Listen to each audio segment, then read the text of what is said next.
আসানসোল পৌর কর্পোরেশনের ডামরা অঞ্চলের আদিবাসী সম্প্রদায়ের লোকেরা শনিবার আসানসোল দক্ষিণ থানা ঘেরাও করে একটি বিক্ষোভ প্রদর্শন করেন। তারা অভিযোগ করেছে যে কিছু বিরোধী ও সামাজিক জমি মাফিয়া তাদের কমিটিতে এককে তাদের জমি নেওয়ার জন্য তাদের হুমকি দিচ্ছে এবং তা না করার জন্য তাদের উপর হামলা করছে। প্রতিবাদকারী উপজাতি সম্প্রদায়ের সদস্যরা বলেন যে তারা তাদের পৈতৃক গ্রামে শান্তিপূর্ণভাবে জীবনযাপন করছেন, তবে কিছু দুষ্কৃতী তাদের ভয় দেখিয়ে এবং এলাকায় অশান্তি সৃষ্টি করেছে। তারা বলেন যে এই সব লোকেরা ক্রমাগত তাদের জমিগুলিকে কমিটিতে একক হতে দেওয়ার জন্য হুমকি দিচ্ছে। যখন তিনি এই অবৈধ দাবি মেনে নিতে অস্বীকার করেন তখন তাকে লাঞ্ছিত করা হয়েছিল। বিক্ষোভকারীরা এও অভিযোগ করেন যে তারা পুলিশ প্রশাসনের কাছে এই বিষয়টি সম্পর্কে বেশ কয়েকবার অভিযোগ করেছিলেন, তবে কোনো পদক্ষেপ নেওয়া হয়নি। তারা বলেন, আমরা ভয়ের পরিবেশে বাস করছি, আমাদের জীবন বিপদে রয়েছে এবং পুলিশ আমাদের সহায়তা করছে না।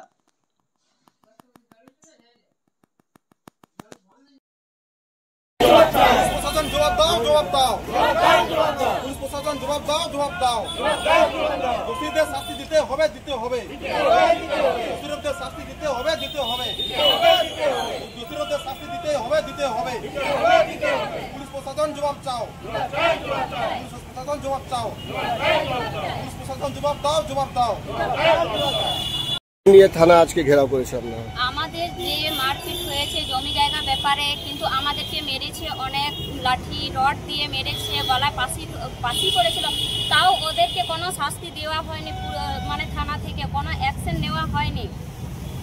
কিন্তু মানে আমাদের যে এত দিন থেকে আমাদের উপরে অত্যাচার হচ্ছে, কিন্তু আমরা যে মানে এখানে নিয়েছি, মানে এতদিন থেকে যে আমরা থানা আসা যাওয়া কিন্তু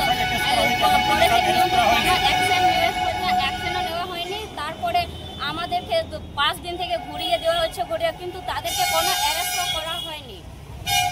কি হয়েছিল, কি মামলাটা কি আছে? কি জায়গা জমি ব্যাপারে, মানে আমাদেরকে বলছে 16 আনা নামে জায়গা জমি দিয়ে দাও, তো আমরা কেন দিব? আমাদের জমি জায়গা আমাদের কেন দিব? কত নম্বর ওয়ার্ড? 37 নম্বর ওয়ার্ড। কোন জায়গাটা? ডামরা।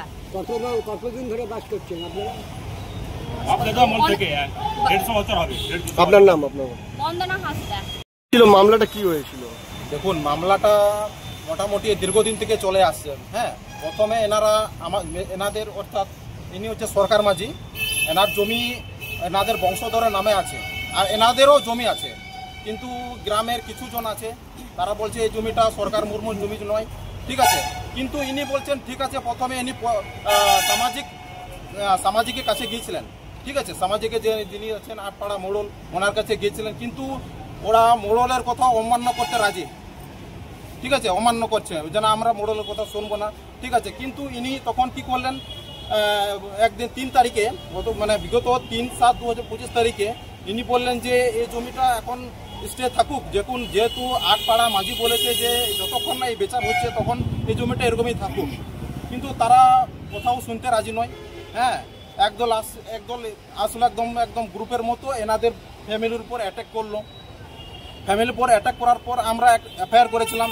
সেই এফআইআর করার পরও পুলিশ প্রশাসন এখনও কোনো স্টেপ নিচ্ছে না। দীর্ঘদিন আমাদেরকে আজ করব, কাল করব, কিন্তু এই যে এনাদেরকে মারলো, হ্যাঁ, এনার একটা মানুষের মারার অধিকার কারণ নেই, ঠিক আছে, কিন্তু এনাদেরকে মারার পরও এনাদেরকে পুলিশরা কোনো স্টেপ নিচ্ছে না।